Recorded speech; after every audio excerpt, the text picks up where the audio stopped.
It's time for Mac Geek Gab, and listener Eliot brings us our quick tip of the week with, do you want your name or any other custom text at the bottom of the lock screen on your iPhone? Just set up a new focus mode without any settings changes in it, but give the focus mode your name. Choose an icon and then turn on that focus mode, and the text will be there. More tips like this, plus your questions answered today on Mac Geek Gab number 1078 for Monday, February 24th, 2025.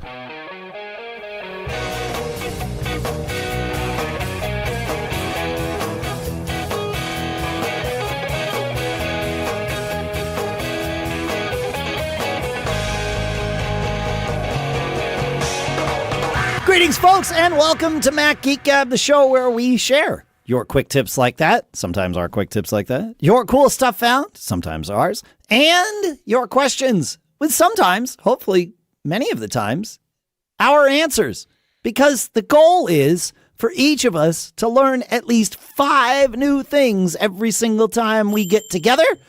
Our sponsor for this episode is Otherworld Computing at MacSales.com with their new Thunderbolt 5 hub. And while we're talking about sponsors, which we'll talk about in a little bit, while we're talking about sponsors, I wanted to share that a longtime sponsor, Factor, is running a special this month that we're all taking part in and really trying to kind of like push things for them. Factormeals.com, that's where you go. Promo code FactorPodcast. You'll probably hear this on other shows too. Make sure you use that, and that'll help us all out in the grand scheme of things. So we will certainly all do that. For now, here on National Tortilla Chip Day, I'm Dave Hamilton in Durham, New Hampshire. And here in South Dakota, I'm Adam Christensen. And here in New Hampshire also is Pilot Pete, where 1078, when an apropos code for this week means need assistance. Oh, yeah. Yeah. Code 1078. I need assistance getting some tortilla chips, and we'll be good to go. And maybe answering some tech questions and sharing some quick tips and all the things. Love it. Definitely need tech assistance. Always do. Same. I got to figure out what's going on with the audio here in my setup. I've got you guys are aware of this, and people that show up for the pre-show are aware of this. Nothing changed, I swear. I know that's not true.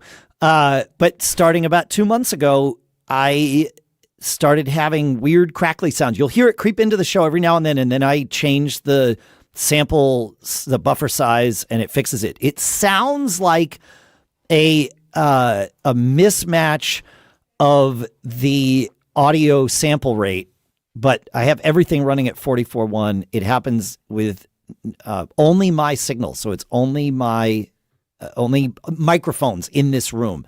So things coming through my hardware interface, which is the Thunderbolt PreSonus Quantum 2626. As I'm saying this out loud,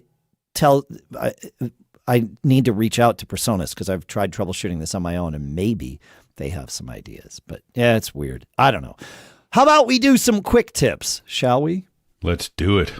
I don't think we said hi to Adam yet, though. Oh, good morning, Adam. Yeah, I mean, hello.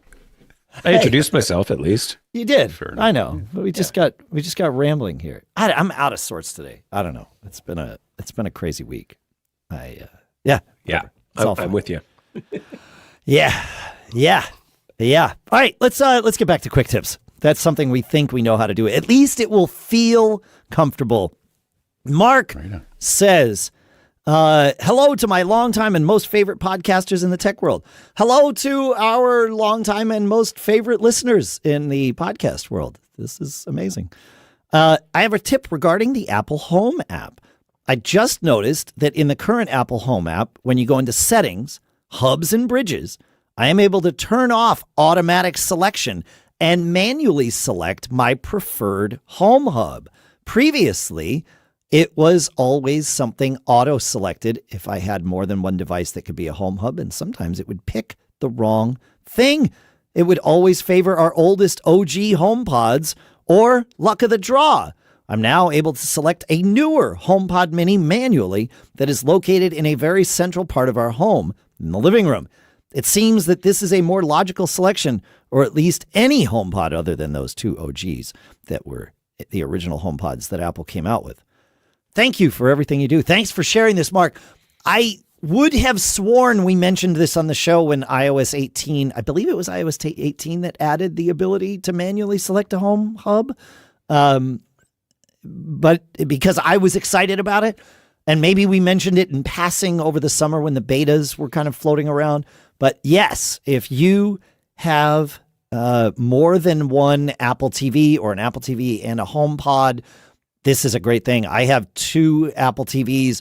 Both think they're connected via Ethernet. One is actually connected via Ethernet that's plugged into a Mocha adapter. And so that's Ethernet over coax. It works great, but it's not the one that I want to have as my home hub. And I love being able to now set the right one. So thank you for sharing that, Mark. Great stuff. Pete? Very cool. So, it's often said, especially in court, never ask a question that you don't know the answer to. And because we briefly discussed this pre-show, I kind of already know the answer to this question, but I'll ask it anyway. Dave. Adam, yes. Did you know you can run more than one command at a time in Terminal? I was blown away. So I needed to resize several files. I asked ChatGPT, hey, is there a way to do this in Terminal rather than going in, grabbing the mouse, right-clicking, opening it, resizing, yada, yada. Turns out there's a SIPS command, which is a scriptable, scriptable image processing system, which allows you to resize images. And I said, well, I want to resize it to these, and it gave me 10 commands all in one copy window. I copied it, threw it into Terminal, and with 10 commands at once, resized 10 images. I was blown away by it. So, but you said, well, there's other ways to do that. So clearly you both knew that there's ways to run multiple commands in Terminal at the same time. Very cool. This would not have run them at the same time, pasting them in. It's sequentially. Sequentially. Right. Yeah. Right? But you can enter the commands all at once. I did not know that. Yep. Do you want to tell him, Dave, or should I? Go ahead, Adam. No, you take this, please. I do enough of this. I'll be back in 10 minutes. Go ahead. No. Lecture me. There's about 3 other ways that I'm aware of. So another way you can do this is after each command, you put a semicolon at the end to indicate that you've ended that command, and then you do the next one. So you can have this all on one line. I think you pasted it in with carriage returns, and you had multiple things. You can use double ampersands to separate your commands. So ampersand, and you can also use double pipes. Very cool. Be careful to use double pipes and not single pipes. Otherwise, the output of what a pipe. Yes, a single pipe means take the output of the first command and funnel it into the next one, and that might be interesting. I don't know. Double ampersands will do exactly as you said, as I remember, Adam. A single ampersand after each one, though, will background that task and then start the next one immediately. So if you were to do 100 of these and didn't want to have it happen sequentially, if you wanted it to happen in parallel, I'm pretty sure putting single ampersands and then a carriage return at the end of each one would do that. If you do a command on the terminal and put an ampersand, a space, and then ampersand at the end and hit return, you will get a terminal prompt back after it tells you that it took that above task and backgrounded it. And then when it finishes, it unceremoniously but very interruptively just shows up in your terminal. It's like, hey, here's the result. Boom. Or it finished. Okay. In the case of like converting images, it just, it tells you, oh yeah, that command's over now. But yeah, the single ampersand can be fun if you want to, put something in the background. So Right. Yeah. And now, and to call back to many, many shows back, we created that shortcut where you can hit return in messages. And I think in ChatGPT, where if you hit return, you actually do just get the carriage return. I have to hit shift return in order to send it out. And now I've confused myself on which I had to turn that off, man. Did you? Oh yeah, Okay. yeah, because I couldn't suffer the Switching back and forth. the errors that I was causing, because I limited it to certain apps. It was like, okay, I want to do this in Messages at first, and then it was like, well, it can't just be Messages because now I'm retraining my brain. There's other apps that act the same way, and even with just Messages, I was accidentally sending a message before I wanted to because my fingers still remembered to do shift return to put a carriage return in, and it was like, yeah, you know what? I would have liked this years ago, but today is the wrong day to do this. What I needed to do was take not just invert the functionality of return and shift return, but take whatever one it needed to be a multi-step process to retrain my brain. So if the end result was to flip them, what I would have had to do is take return and turn it into the shift return so that I'm just adding carriage return. So I'm not accidentally sending a message. At worst, I am just adding a return I didn't need to add if I hit return to send a message and it switched. And then I would need to capture shift return and null that out so that no matter what I do, shift return doesn't have any function whatsoever. And then maybe do control return to send a message. And then that way I'm not making mistakes. I'm just training myself. I think that would be the way to do it. It proves I'm trainable because I've got just for ChatGPT and Messages, and I've been loving the fact that it works that way well for me. So you are very trainable. I give you a lot of guff about tech stuff. No, but I want to give you some praise. You are way more trainable than I am with stuff like this. Your mind is like a sponge. You can just take in information. And yes, sometimes you pull up two pieces of unrelated information and find a way to relate them, and that's fun. But that's what I do.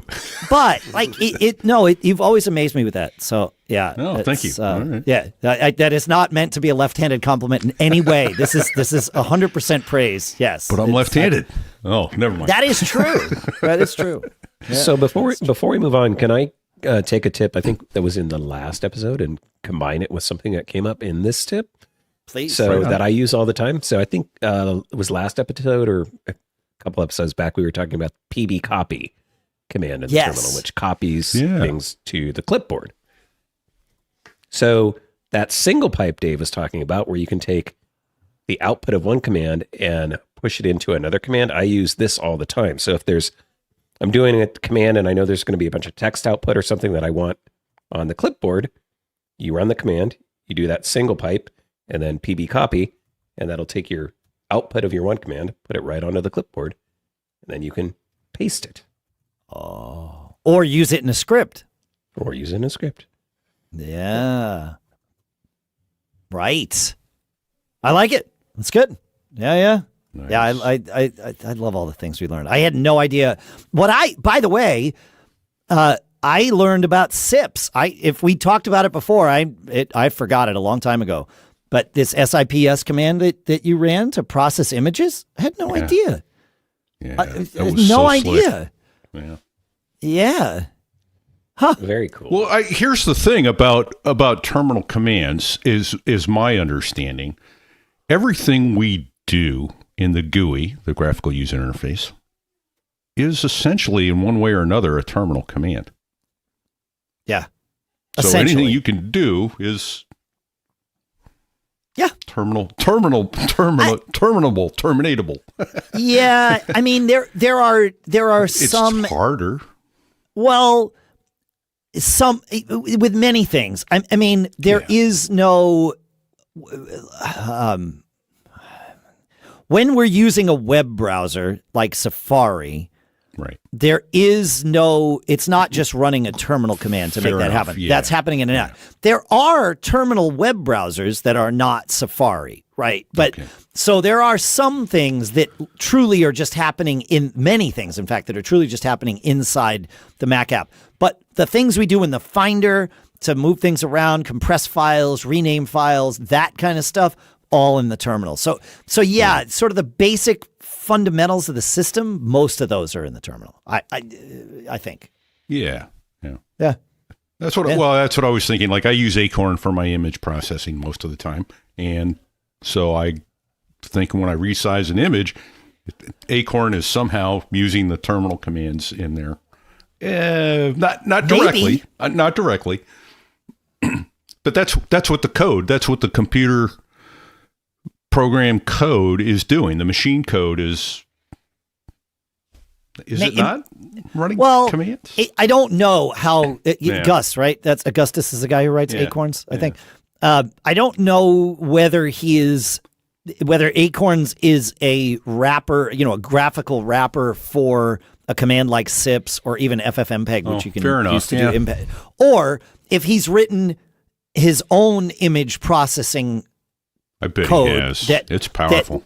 That lives only inside Acorns. So it could be one or the other. There are a lot of those commands, those like single purpose apps that we get, especially things that are freeware, like an app like Permute that converts all kinds of different things. My assumption is that one is leveraging SIPs and FFmpeg and all of those things. I could be wrong. They might have written their own stuff. Who knows? But there are a lot of graphical apps that'll do that. Yeah, for sure. Yeah, which is cool. I mean, it's nice to have something like Permute. I love that. Brilliant.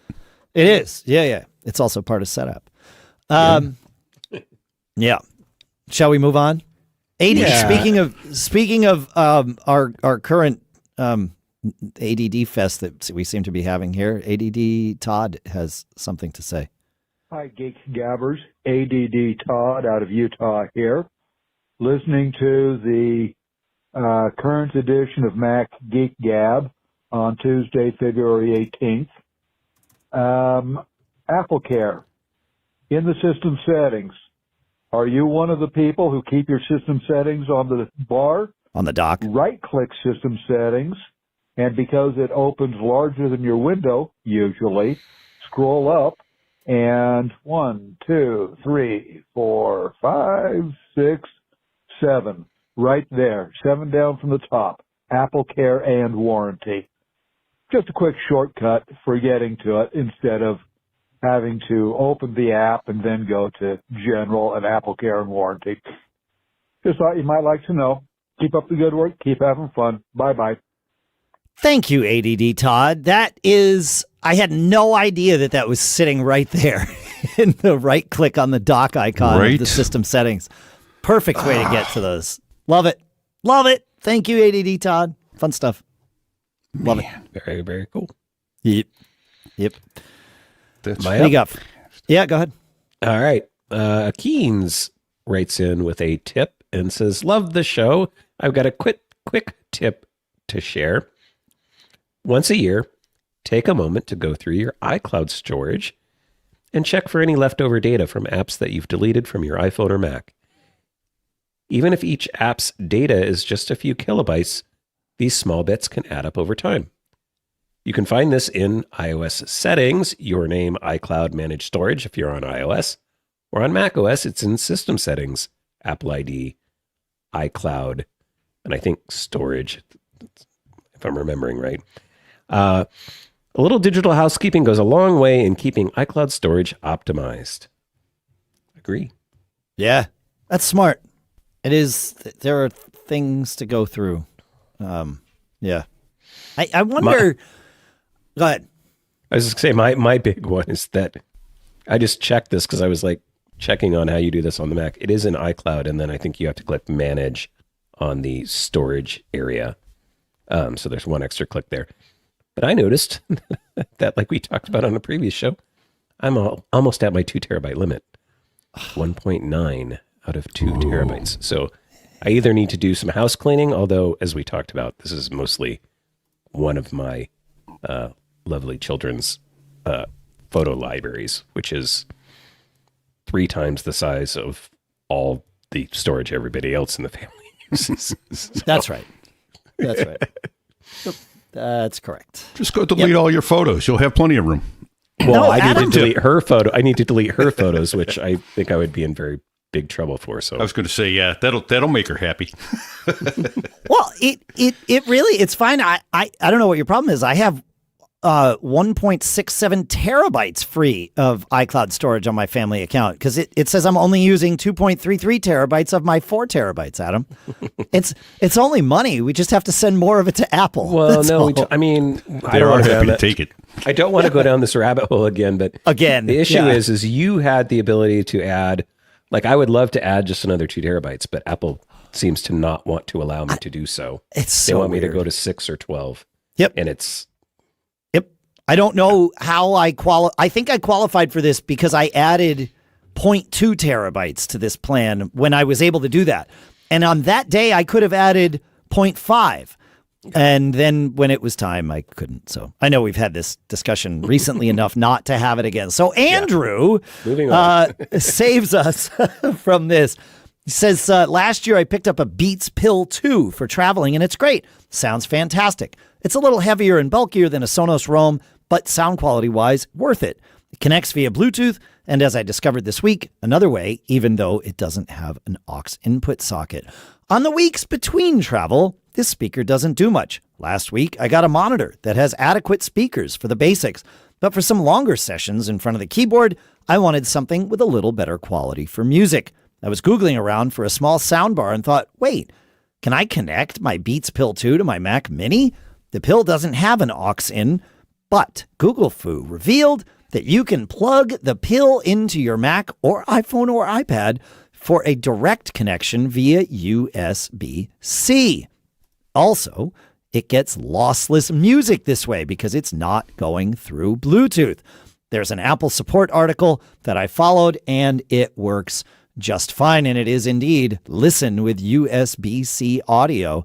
You can connect your Beats Pill and other USB-C device with a USB-C to USB-C cable, listening to music, including lossless audio. That makes sense. It's not just a charging port. Now, this might not be the case for every speaker every Bluetooth speaker that has a USB-C port on it. Some of those might just be charging ports. However, it's worth trying it out because I bet Apple's not the only company that's making one of those things. Yeah. Yeah. And you mentioned the Move in there. I mentioned the Roam, the Sonos Roam. I'm sorry, the Roam. That's right. Yeah. Yes. Okay. I thought you said Move. And so, okay, never mind. Um, I'm done now. I'm done talking now. Okay. All right. Okay. Which is, my point was that the size of the original one was bigger, but I was thinking the original Move. I'm like, yeah, I'm not hauling that thing around for. Oh yeah, the Move is heavy. I mean, it's got a handle on in my it. suitcase. Yeah. No, the Roam is a good speaker to travel with. I traveled with ours as my primary travel speaker for a very long time until it earned a home right by our sliding door to our patio where we put a hot tub a couple years ago. And it is the perfect speaker to just grab on the way out the door. It charges with Qi. So on their little, Toblerone shaped charger or whatever. And I grab it. We walk out to the hot tub. I put it next to the thing. If it gets wet, if it falls in the water, it doesn't matter. It sounds great. It did fine in the snow and ice the other night. Like, it's all good. And it sounds good. And it's the A-Lady because we don't bring any other technology out. So I have a geek challenge, actually. This reminds me. So we don't bring our phones out to the hot tub usually. Often we don't even listen to music, but we will bring the speaker out just to be able to, like, hey, what time is it? If we need to figure out, like, oh, and then our oven is quote unquote smart. So we can start the oven heating. It kills me that I have to use the term preheating in order for the A-Lady function to do what it's supposed to do, because no one preheats anything. You just heat the oven. It just heats. That's all it does, is it heats. But anyway, I digress. We can use it to preheat the oven, he says, as his body cringes. There are times, though, where I'm sitting in the hot tub and I think, oh, yeah, we, either alone or, Lisa and I'll be having a conversation. And I'm like, right, yeah, tomorrow I want to do a thing. And I want to like flush that out of my brain so I can like enjoy relaxing in the hot tub. And the best way to flush that out of my brain is to effectively write it down. I don't have pen and paper. If I did, it'd be a mess. Soggy. Yeah, it'd be soggy. So I need someone to help me avoid soggy paper by finding a way to link I want to put this on my iCloud to-do list. That's the end goal. However, I'm flexible. I know that there is an A-Lady, the LX to-do list that I can put things on. I just need to find a way to either sync that to BusyCal on my devices so that I'm seeing what I put on that list, because otherwise it just goes off into the ether forever, or a script that runs somewhere on the interwebs, an IFT script or, something like that takes any task I've added to my A-Lady to-do list and puts it on iCloud, Google Calendar. I don't care. Like, just something I can sync with BusyCal. And I've tried this. I thought I found a way. I thought I had it working, and it does not work. So, what is the root problem again? The root problem is you're in the hot two tub lists. I don't have my phone. Right. The root problem is the only list I've found that I can put things on with the A-Lady is the A-Lady list, and I don't have a way of integrating. I need to find a way of integrating that list with my calendar app that I use, which is BusyCal. So, subscribing to that list or copying things from that list. And I thought I found a way with IFT, I'm pretty sure, but it doesn't work. And this is because your Sonos will do A-Lady but not S-Lady. Correct. Correct. Yep. Exactly. What if you had a portable speaker that would do S-Lady? Right. I could do that. I could just buy a HomePod Mini or something. Yeah. Yeah. And a HomePod Mini battery. Right. That's the problem. Yeah. What? Right. Oh yeah, that doesn't solve my problem. No. How about creating an S-Lady reminder to go get your A-Lady list? I mean, so that I already have. Yeah. Okay. I have two weekly reminders. One is that, and the other is to go and look at my undated reminders on my iCloud list, because I forget to say, "Hey, S-Lady, remind me." This is when I'm doing it with my phone. "Hey, S-Lady, remind me." If I just say, "Remind me to call Pete," it doesn't. It just puts that as undated, which in my workflow is invisible to me. Yep. It has to be dated. So I have to say, "Remind me today to call Pete," or "Remind me tomorrow." And I'm usually good about it, but there are moments where I forget. So I have a once a week thing to go and look at that, that no man's land, the dead letter office, so to speak. That's actually a pretty good tip. Yeah, there's a bonus quick tip. Yeah, that's right. Follow me for more quick. Wait, you already do. Yeah. So I don't know where we're going with any of this. This is fun though. You know what? I think we're going to go to Matt, because Matt wrote in. He says, "Hey geeks, so after I changed all of the categories and list stuff in the iOS mail, which has been going on for a couple of weeks now here, if you're a regular listener, you'll know that." He says, "My wife had another complaint about the new mail app. In addition, the addition of the icons beside each message. So if like the messages from Amazon, there's an Amazon logo to the left of the message. There's a lot of real estate there, and she found it annoying it took up that much space with these little icons." He says, "I duck went and found this easy solution thanks to Lobster Ghost 1 in the Apple Community Forum. Open the Settings app, scroll all the way down to the page to apps, tap that, and then look for the Mail app. Open the Mail app and turn off Show Contact Photos, and they go away." Thanks, Matt. Thanks, Matt. Thanks, Matt. Thanks, Matt, is how he signed it. So if you listen to the last 3 weeks of Mac Geek Gab, you too can make mail in iOS 18 look like it used to in iOS 17. Look like it should. That's like God intended like it to be. Should. Yeah. Yeah. Yep. Yipper. Yeah, that's how we do it. Todd has a tip for us to swipe right in reminders on the Mac for a quickie. Wait, No, that's not what he said. He says, I use reminders throughout each day. Some are on repeat. Some I add by Siri via CarPlay. I accidentally swiped right on my Mac on a reminder, and there were 3 options that I could snooze it to tomorrow. I could snooze it to this weekend or a specific date and time. I have been right-clicking to get to some of these for years, but swiping is so much easier. Not surprising, a swipe to the left and you get 3 other quick options: details, flag, and delete. So, yeah. Yeah, I had no idea that those were there. None whatsoever. Love it. This is why we do the quick tips. Yeah. Right. Did you know about any of these options? I don't even think I knew they were there on iOS in the Reminders app. Right. And I'm assuming they are, but I will look. I don't use the Reminders app enough. I think that's my problem. It's interesting. I can indent if I swipe to the right on the iOS app. Oh. And I can't swipe the top reminder to the right. So that's really interesting. Fascinating. Yeah. All right. Thusly more frustrating. Yep. And I can see I created a reminders list called A Lady To-Dos that was supposed to sync these over, and it is happily empty. So however I thought I wired it up, I got it wrong.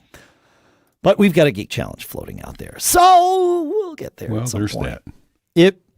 You want to take us to, I think we're done with quick tips, guys. We But- are. I think it's time for Don't Get it. Caught. And we've got three catches this week, as it were. Yeah. So Dan writes in and says, hello, guys. I've had 2 Apple IDs for a long time. Again, a thematic thing going from last week. One used only for iTunes and purchases. My iTunes account was old enough to just be a username. Now they require an email address. And as you recently discussed, Apple added the ability to migrate purchases from one account to another, essentially merging the accounts. So I did so, and everything went well. At about the same time, my wife's phone battery started to be drained up to 3 times a day. We assumed it was a recent system update, so we went through the typical troubleshooting and settings changes, but nothing helped. We set up a Genius Bar appointment, which only pointed out that the podcast app was sucking up a lot of battery time. He suggested deleting and reinstalling the app in case something was glitching in the system.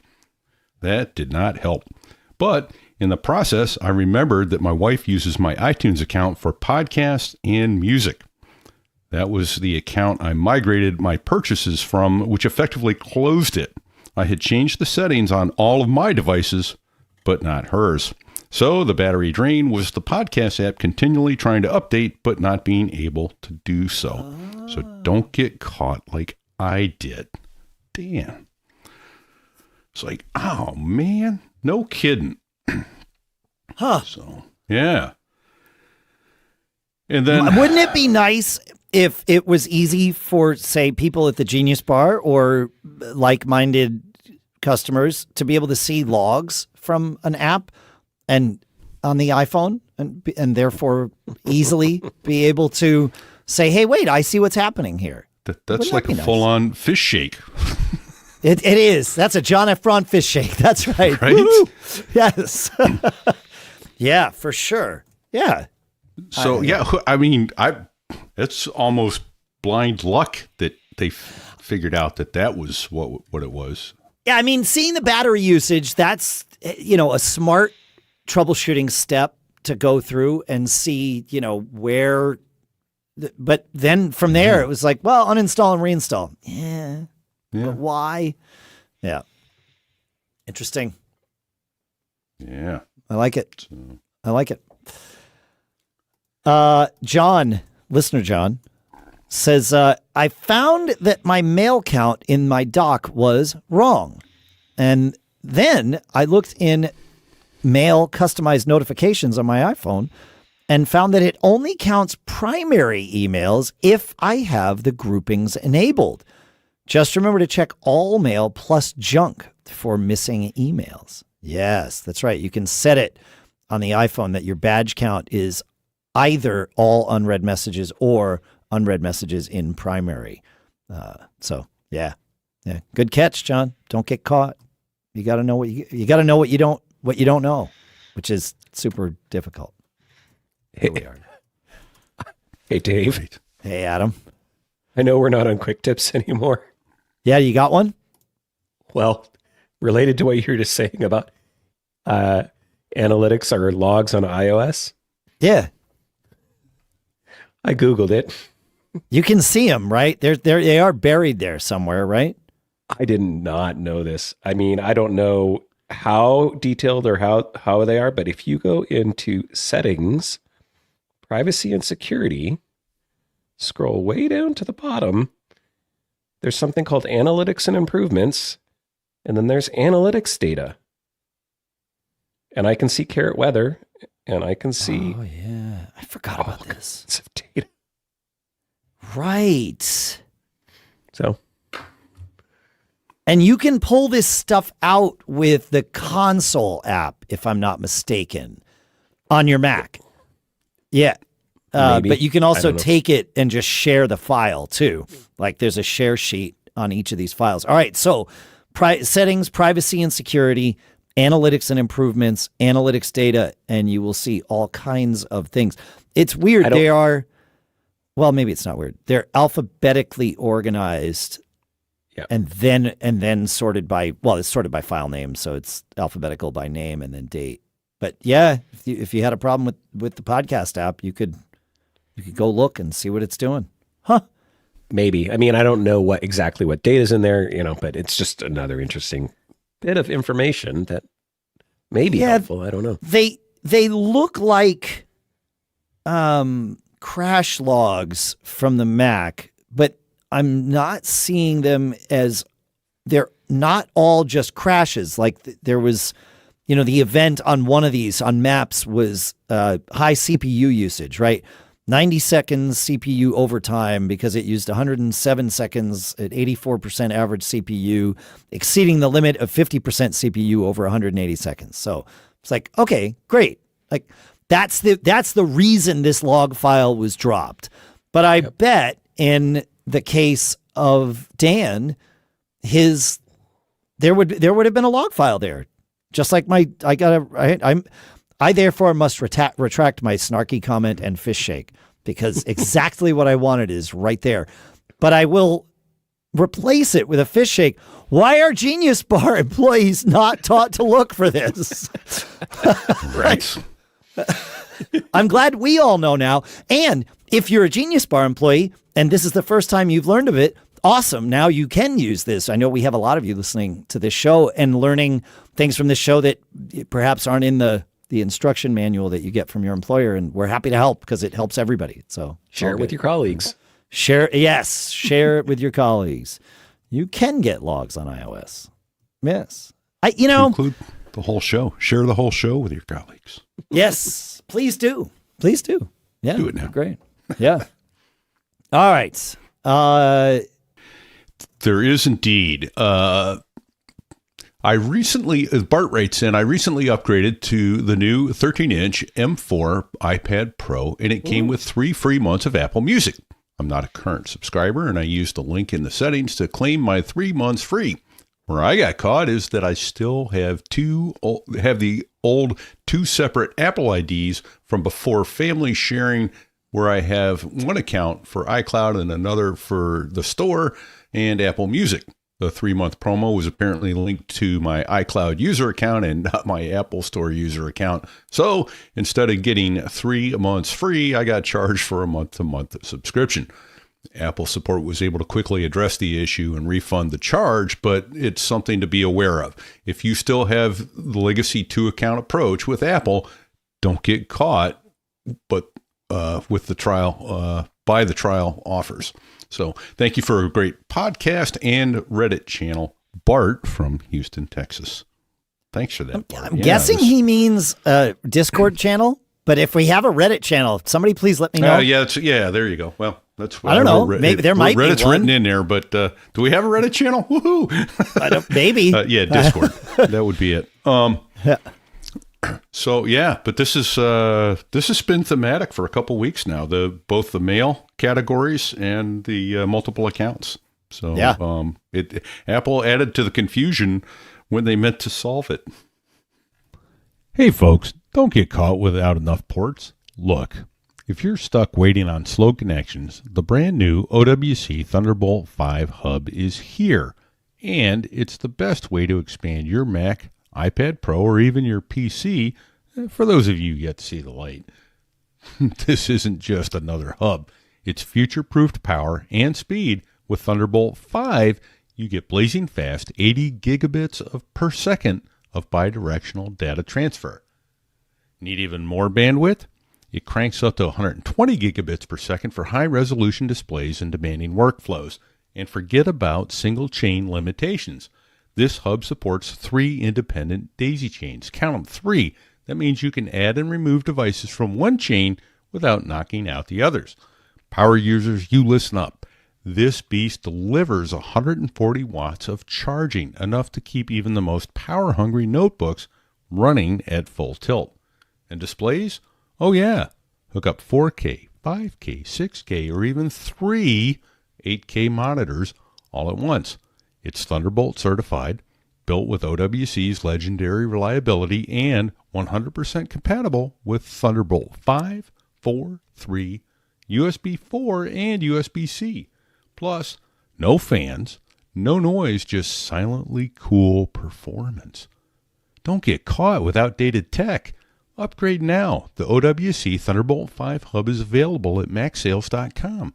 Head over today and check out all the details and make sure your setup is ready for today's power and tomorrow's speed. All right. There's a new iPhone last week. 16E. Does that E for expensive? Oh, I'm sorry. No, it's actually not as expensive. No. But it's not inexpensive. I mean, it's they ain't giving it away.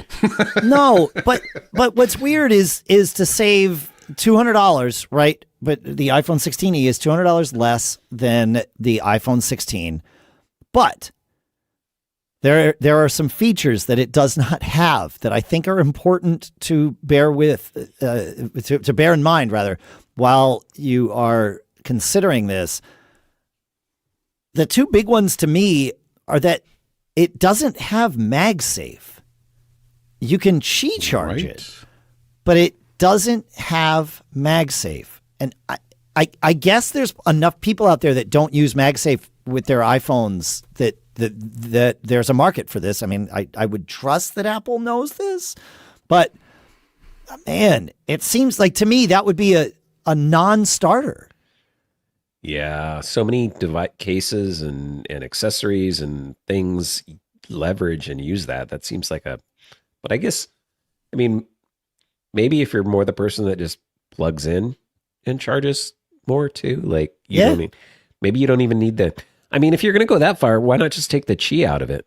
That's the part that surprised me. It's like, wait, it's got, and it took me a minute to understand, if it has Qi and it's not MagSafe, that means it just does 7.5 watts and not 15. And as I dug deeper, it's like, yes, that is true. And also, it doesn't have the magnets. So yeah, so you can knock it off its Qi and not get your charge without even realizing it. That's the worst of it.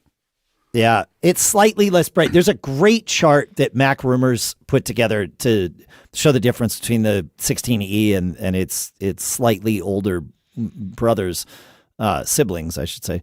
It's slightly less bright. The glass back is plain. The colors are different. Does not have camera control. It only has one camera. There are not two cameras like there are in the 16, nor are there three cameras like there are three lenses, I should say, like there are on the Pro. So it's the one thing, and it cannot do the wide angle stuff. So, and it doesn't have dynamic island. It just has a notch. I'm not sure. Yeah, it just seems weird. But it does have an A18 chip, so it can do Apple Intelligence, and that's, I think the key. So yeah, that's good. Yep.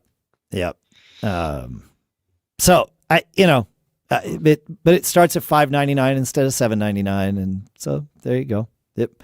Pete, were you trying to say something while your microphone was muted, my friend? I was. Yeah. And you said yes, so I thought you heard me. Interesting. I said, yeah. They put the Apple C1 modem chip, its own modem chip, in there as well. So they're switching from the Broadcom chip to the Apple C1 for its Wi-Fi connectivity. I don't know if that'll help or hurt. Is that for Wi-Fi or is that for? I thought that was for cellular connections. It has the Apple C1 instead of the Qualcomm X75. I understood it to be a Wi-Fi connectivity. It could be the cellular. So regardless of the manufacturer of the chip, there are some differences. It does not have 5G Ultra capability with whatever the modem is that it uses, and then it only has Wi-Fi 6, not Wi-Fi 7, and no ultra wideband chip for the precision finding either. So I was excited that this iPhone 16e. I mean, before I saw the rumors that were pretty solid that it had a 6.1 inch screen. But I was hoping that it might be, small, like the iPhone 13 mini might be coming back. But no. Right. No. There are people that do want small phones. Same. I'm one of them. Yeah. I've always liked the small phones. But it's just not. It's not the world I get to. That ultra wideband is cool. They enabled us to find each other at CES. Yes, many times. You're in a large, crowded room. You go, oh, where's Dave? Oh, he's 80 feet that way. All right. Yeah, I did it with Lisa.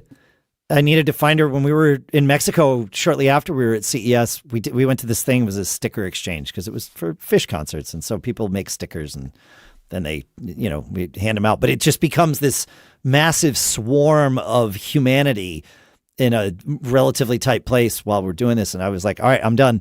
I got to find Lisa now. And it was like, I know how to do this. And it worked even in a massive swarm of humanity. So isn't that wild? Pretty good. Yeah. Yeah. That's pretty cool. Yeah. That's pretty cool. And it's all just in the Find My app. If you haven't seen this yet, try to find someone that is relatively close to you, proximity-wise, not like a family member or a loved one. It could be one of those, but I meant close in the physical sense. And it will navigate you. It will tell them you are navigating to them, though. Yes, that was my next thing. I think it alerts them, hey, Dave's looking for you. Yes. So you know to hide. I mean, Dave's tracking you right now. Yeah. Well, right. Either way, I mean, there's a safety concern, and then there's also heads up. Like maybe you can help. Yeah. Yepper. All right. Shall we go to questions here? Questions. Yep. Yeah. Let's do it. Gary wrote in and says, do any of you use or recommend advanced data protection on the iPhone? My first. Sure. I have never turned it on. I have never, ever used it. Yeah, no. I'll go second. Same. And my reason is, as soon as it came out and people started turning it on, they couldn't get into their phones. They couldn't do things. It's like, I don't like it. We talk about the continuum that exists between ultimate convenience and ultimate security. And this obviously notches you closer to the latter, the ultimate security, which is not a bad thing, but at the expense of not being able to get into my phone or not being able to do things. That's just not, that's not a convenience I'm willing to give up. Right. I mean, I understand it. I could have all brick walls on my houses with no doors or windows and no one else could get in, including me. So, I choose to have doors and windows for a variety of reasons. I said I turned it on and then turned it off, and I had confused that with the anti-theft, and I forget what that feature is called now, but it would never recognize my home as my home. And so if I had to make a change, I had to wait an hour. You know what I'm talking about? That feature that if you want to make changes to your iCloud account or your phone, it's essentially theft protection for your phone. So someone can't take your phone and start making changes Okay. if they're outside Is it? a known area, like your phone, like your home or your workplace, and it would never recognize my home as my home, even though it was there an awful lot of the time. Is that not the same thing that we're talking about here? I don't. Yep. Is it? Is it the same? Okay, maybe I did turn it on, and I thought I had confused it because as I read through what all the advanced data protection is, it takes away the keys from Apple. So even if they do get a subpoena, there's nothing they can do but provide encrypted data, that sort of thing. So this is different from what Pete did previously. Is that right, Adam? Or is it the same thing? It's the same thing. Yeah, this is the same thing. Yeah. Advanced data protection for iCloud is an optional setting that offers Apple's highest level of cloud data security. If you choose to enable advanced data protection, this is from Apple's website, the majority of your iCloud data, including iCloud backups, photos, notes, and more, is protected using end-to-end encryption, and no one else can access your end-to-end encrypted data, not even Apple. So yeah, it takes the keys away from Apple because most of your regular iCloud services, I think we've talked about this and probably a majority of our listeners know, is end-to-end encrypted. So it doesn't change that. What it changes is access. Basically, like Pete said, the keys are going to be in your hands, not Apple's hands. Yeah. And nobody else but them. And like he said, the government can't be subpoenaed. So interesting thing from Dr. Dream, and I just looked at this, breaking news. If you're in the UK, you no longer get the option of using advanced data protection. Apple has pulled the feature because of regulations and laws changing over there regarding government access to data, basically. Yeah. That's nice. Yep. Well, I mean, they're just doing what they have to do to comply. This isn't Apple's. No, that was more of a political. That's nice than a than an Apple. We don't go there. Nice. Remember, Pete? We had this conversation. That's what I'm trying to say. Yeah. Whoops. No judgment on it. It's just a thing, and in order to comply with laws in the UK, Apple had to take this feature away from people. Yeah. Just how it be. Yep. I mean, amazing. UK people also don't they get to like have is it sideloading that got approved or the alternate app stores, right? Yes. So we don't get. Which we don't get. Yeah. So not here. That might be a feature I might want. I would think if that became available to the U.S. market, it would change so many things. Yes. Yep. It would be a security issue, I think, more than anything, right? But then that's what Apple believes. Yeah. I don't believe keeps you that, in the walled by the garden. way. Okay. Correct. Oh, fair. Well, and then assuming that you're on a phone that needs that sort of security for your organization, then it's going to be managed under a organizational. Yeah. I mean, the reason I say I don't share that concern is because I have a Mac in front of me. Correct. And I am running, and so do you, Pete, and we wouldn't be doing this show. Look at that, I do. With apps right there. That only came from the App Store. Fair enough, yeah. But and the other side of that, though, is Apple has managed it on the Mac. Like if I want to lock down my Mac and restrict myself to only App Store apps and that's right. have tighter security, I can choose to do that. Correct. Yeah. Correct. Just like people in the UK can choose to do. Yeah. It's the same functionality, just on the iPhone in addition to the Mac. Yeah. No, this is, unless compelled to do it legally, Apple is happy to ensure that all purchases that happen in an app store on the iPhone go through their payment processing and line their system. Pockets. That's right. They're always happy to take your money.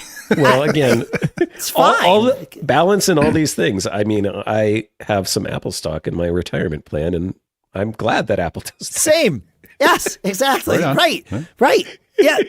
Like it just is. It's I don't have. I mean, I have. I don't judge Apple for making that decision. I wish there was a world where I had that flexibility, but I understand why I don't. And to be clear, this is every time I buy an iPhone, it is an eyes wide open decision. Yeah. I am fully aware of what I'm choosing to do. Now, I've said it once on the show. I've said it at home. My family's starting to get worried about it, and perhaps understandably, if Apple can't get the AI thing down to where I can have a conversation with my phone while I'm driving using the native AI stuff, I'm going to move to a phone where I can do that because it's a pain in the neck. All they need to do is enable CarPlay for ChatGPT and they will save at least one customer because I had a conversation the other night with ChatGPT on the way to a gig and actually on the way to a rehearsal.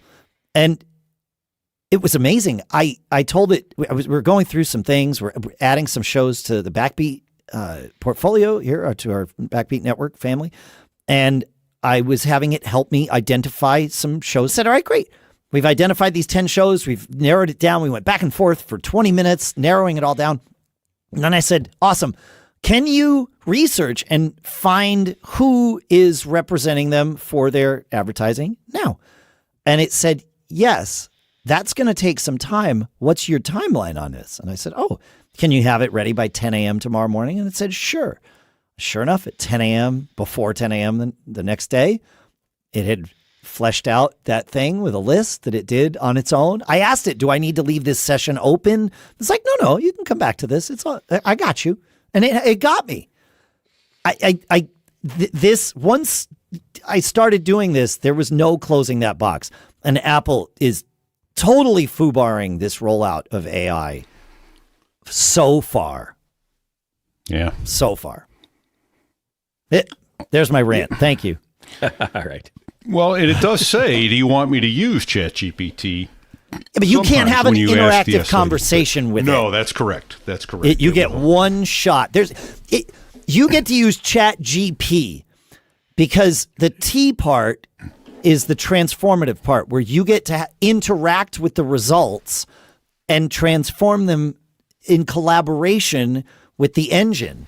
And the T, for me, is the most valuable part. I had a conversation, it was with John F. Braun on Twitter, where he was saying, oh, ChatGPT gets it wrong. He did a vanity search, tell me about John F. Braun.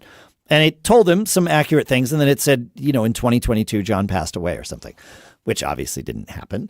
And so it's wrong. I'm like, right.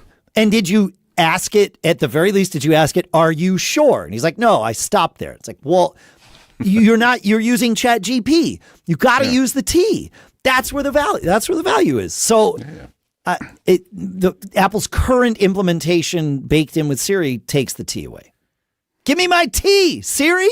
Give me my T. I want my T back. Siri, I want my T back. Anyway, shall we keep going here? Carlos has a question. All right. You don't have anything you want to add to that, Adam? No, we're good. Good. Carlos has a question. He has a network share on his Synology drive, and he connects to it. He can connect to it in the web interface, of course, to see it directly on the Synology, but also he connects to it as a network share in the Finder. And he's connecting with SMB, not AFP. So he's doing all the things by the advice and guidance that everybody gives, including Apple. And there are some files in the Finder that don't appear all the time. And we've been trying to figure this out. He says, sometimes I can, I've been forced, it says if I keep a window open in the dock, that seems to keep the files from disappearing. But once I close the window, when I reopen it, some, but not all files are there. He has a folder with iTunes movies that has 1,134 items. But the other day, the Finder said it had 935. And then his Plex server, which runs on his Mac, reading the share from the Synology, does not see it. So it's not just the Finder. It is these files are either not being exposed to his Mac, or his Mac is doing some weird filtering that's keeping the full list of files from coming down. Fascinating to me. I know. He's tried doing all the things in the Synology where you deselect SMB2 and only use SMB3 or only use SMB2. You can drive yourself nuts going through it. And there are other people that have reported seeing the same thing with macOS Sequoia 15. Sorry, macOS 15. So I don't have an answer for this. My question would start with if I was there, what would I do next? And my first I do next would be try another user account and see what it does on the same Mac. And then if it's consistent, try a second Mac if you've got one, or can have a friend come over with one. I'm assuming, I'm not a super SMB expert, but I'm assuming with SMB, there's some sort of indexing or index or something. Probably a local cache of something. Yep. Like an index file, maybe. I would assume it would be stored on this Synology. Could like something like that be becoming like corrupted and just need like a rebuild or something like that? There is a thing on Synology called Universal Search. And I know that you can expose that to over SMB somehow to the Finder, so that when you do a search in the Finder on your Synology, it's not just combing through, your Mac isn't combing through all the data. It's sending the request to the Synology and getting the results back. So maybe rebuilding that Universal Search database, whatever it is on the Synology, might be a fix, or turning that option off so that it's not exposing that, and the Mac is just doing all the grunt work and treating it like a dumb share, if you would. The other thing, I mean, I would think this wouldn't happen with a NAS, right? Because you've got multiple disks. But could it be a sign of a disk that's potentially starting to have trouble? I mean, maybe, but I would think if that was the case, it would also show those missing files at times anyway on the disk station itself. Yeah. Yeah. I'm just like trying to think through anything that I would like possibly troubleshoot. To me, it seems most likely either some sort of index on, I don't know if the Mac for performance, like you're saying, cache or something, keeps an index of stuff because you are accessing network shares. So it's like, is that maybe at one point it had that many files and that's what it saw, and so now it's just giving you the cache really quick and it's not picking up the additional stuff for some reason? Yeah, for sure. Like maybe it's in that, and then that maybe points to some sort of weird networking thing. Like maybe it's just taking a really long time for it to like update itself, right? Oh, patience. More patience than should be granted here, but some level of patience. Yeah, because the fact that once it's doing it right, leaving the window open, right? That, you might be onto something here. I didn't conflate these things until just now. I was using YTDLP, which is a way of grabbing like a YouTube video and saving it locally. It's a terminal command to do, like to your point earlier, Pete, it's probably the terminal command that's underneath all of the, or many of the, graphical apps that will go grab a YouTube thing.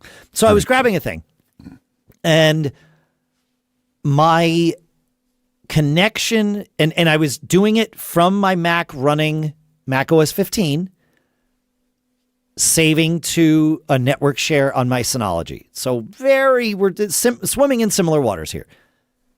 It would fail every single time. It would download, some amount of it and then die. And when it died, I lost the connection to the disk station temporarily. And it would come back. I didn't have to do anything to make it come back. But when it did come back, I had to re-go to that directory. So it's, volumes, movies, wherever I was saving it. I gave up on that and came up to the studio, which is still running Mac OS 14, ran the same commands, and it worked flawlessly the first time, each time. So maybe there is just some issue with Mac OS 15 connecting to Synology shares, and we're seeing two different symptoms of it. I didn't think much of it. I thought, well, who knows? I just got to reboot, or something weird going on with this computer. Did not think about the difference between the two operating systems. So maybe there's something there. I don't know.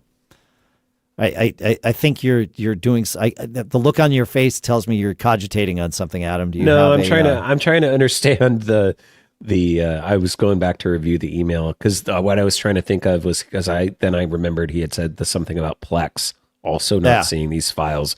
So that puts it back more on the Synology side than I think on the Mac side potentially, but I don't know where that Plex No, is he's running Plex on his Mac, not on his Synology. Yes. Okay.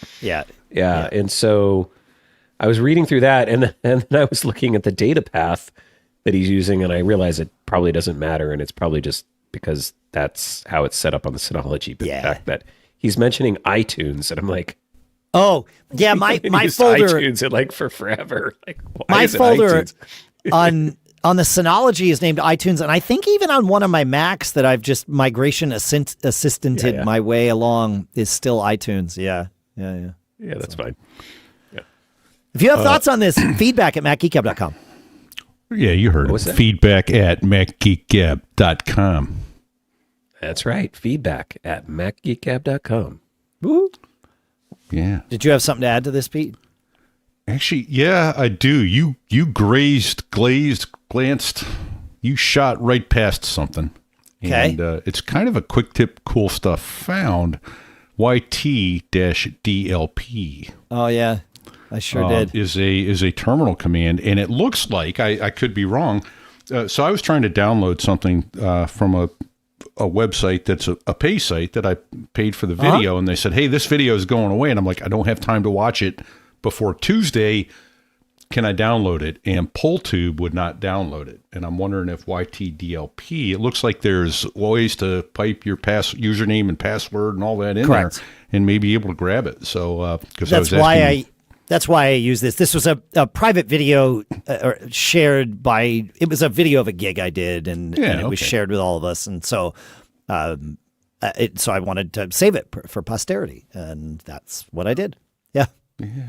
Yeah. So that's very cool. And I asked ChatGPT to, explain it to me, and it says, oh, here's how to do it. Here's how to get your username and password in and all that. So it looks like it's a pretty powerful little command. Yeah. Oh, it's YTDLP is great. Yeah, I love it. I'm curious to see. Yeah, YTDL. If you use, so there's another terminal command I'm going to tell you about, because you wanted the kind of quick and dirty. Yeah. If I may, the TLDR of how to use this terminal command, but any others. There is a terminal command and that you can also install with brew. YTDLP also not native to the Mac, so you got to brew space, install YTDLP. And the same with this command called TLDR. But what TLDR does is it gives you the TLDR of how to use a command in the terminal. So I just typed TLDR space YTDLP, and away we go. So there's links to both of these things in the show. What do we have time for here? We have time for one more thing. Adam, you want to read Ian's? I don't know how to pronounce his name. I'm with you. I guess it depends on how you're feeling that day, if you're an Ian or an Ian. He thinks it's Ian. I think it's Ian too. Ian says, in the most recent episode, you were discussing utilizing screen time for managing kids' devices. I utilize this on all my kids' devices. Within a managed device, you are able to lock contacts to only specific people that are in the contact app for communication with, and you can lock it down so that additional contacts can't be added. I've done this to communication only, I think he's saying, so communication is only happening with known people. Screen time has a huge list of settings that can really be used to lock a device to only allow specific usage as the parent or guardian wants, to allow and prevent settings from being changed. Not sure if it's part of the iCloud family or not, but I can also manage settings for my children on my devices. Is there a question in here? No, it was just a follow-up. Just a follow-up for last week. Yeah, because you were talking about parental controls. So, yeah. Yep. Yeah, I think where this is probably coming into play was I wasn't sure if limiting the contacts app actually limited like the ability to like dial in the phone app to specific people, which I don't think it does. I think you could still like phone call out, but maybe that controls messaging at least. Yep. I don't know. Yep. Makes sense. We have one more follow-up And this might be the end of the episode. We have a bunch of cool stuff found we want to go through. Yeah, we So do. I think we're going to start next week with some cool stuff found, or at least a focus on it. In the meantime, Ben shares that in the last episode, we were talking about how email was, Comcast email specifically, was being trashed immediately and trying to find it out. And listener Ben wrote in and said a client experienced this precise issue. And I think the origin may have been the breach that Comcast suffered last year, as I believe many users had their accounts hacked. A hacker probably created a rule on the user's webmail that moved all received messages to the trash. Once I deleted this rule, their mail flowed normally. So hopefully, listener from the last show followed that advice and found that same rule. But yeah, that's a bad fascinating. rule. Yeah, I can't imagine anyone. It would even be difficult to accidentally go into the web interface and create that rule. Like that doesn't sound like I just was messing around to see what would happen. Like, no. And I wound up changing my Etsy host file. Yeah, exactly. This comes back to like, I mean, I guess it's just kids messing around or being jerks or whatever. Like I often don't understand certain kinds of hacks. Like, what is the point of that? It's just to frustrate somebody because that's funny. Yeah. I mean, like, there's no end game. There's no benefit to the hacker for doing that, unless they're just pissed at Comcast and they want them to get that's it. They want a bunch of customer support calls.